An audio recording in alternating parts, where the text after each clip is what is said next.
पंडित जी, गोपाष्टमी जो गोपाष्टमी मनाई उठा पूरे भारतवर्ष में, विदेश में भी, इन्हें गोपाष्टमी में महत्व छा छो मनाई नहीं पाना? जय झूलेलाल।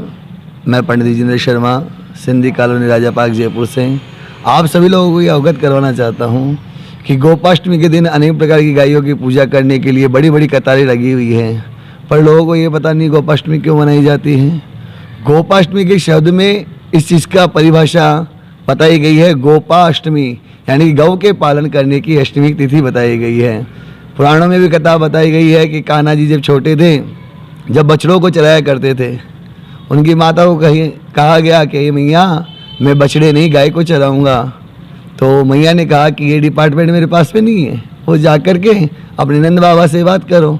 नंद बाबा के पास कन्हैया गया है और जा कर के अपने बाबा कहते, बाबा बाबा मेरे को गाय चरानी है। तो बाबा ने कहा कि हम कोई भी मांगलिक कार्य करते हैं तो पंडित जी से पूछते हैं।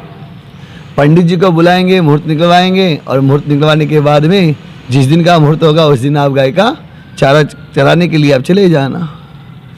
कान्हा ने सोचा कि जाने पंडित जी कब आएंगे, कब मुहूर्त निकालेंगे। तो वो जा कर के पहले पंडित जी के पास जाते हैं। पंडित जी बोलते हैं, पंडित जी आपको बाबा ने बुलाया है। कि बोले कान्हा क्यों बुलाया है? कि कोई मुहूर्त निकलाने के लिए बुलाया है। कि कौन सा मुहूर्त? कि गाय को चराने के लिए मैं जाऊंगा, उसका मुहूर्त बताने के लिए। तो पंडित जी को कान्हा कहते हैं कि पंडित जी आपको एक बात बताऊं मैं? मैंने कहा हाँ बोलो। पंडित जी ने कहा हाँ बोलो। तो कान्हा ने कहा कि पंडित जी मैं आपको बहुत सारा माखन दूंगा, आप ऐसा मुहूर्त बताना जो फटाफट में गाय चराने के लिए चला जाऊँ। गौ माता की कृपा से पंडित जी नंद बाबा के पास गए और पास जा कर के जब वो प्रश्न किया कि भाई गौ चराने के लिए हमारा कान्हा कब जाए, तो पंडित जी ने पंचांग आगे पीछे करते रहे। बोले साल 2 साल में तो कोई मुहूर्त है ही नहीं, मुहूर्त तो वो आज का दिन है। कहा जाता है कि उस दिन अष्टमी तिथि थी कार्तिक शुक्ल पक्ष की, और उस दिन से ही गोपाष्टमी का पर्व मनाया गया।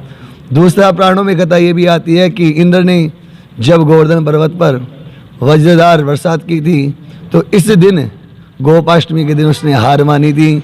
7 दिन तक भगवान श्री कृष्ण नख पर गोवर्धन धारण किए थे, ऐसी पुरानी कथाएं भी बताई गई है। और गोपाष्टमी के दिन जो इस कलयुग में इतना अत्याचार गौ माता के ऊपर हो रहा है, मैं आप सभी को इस वीडियो के माध्यम से निवेदन करूंगा कि प्रतिदिन गौ माता की सेवा करते रहें। क्यों 33 करोड़ देवी देवता अगर जहाँ विराजमान हैं तो वो मंदिर सबसे बड़ा गौ का मंदिर है। गौ के दर्शन मात्र से पितृदोष आदि आदि व्याधि नष्ट हो जाती है। इसलिए गौ सेवा सबसे बड़ी सेवा बताई गई है।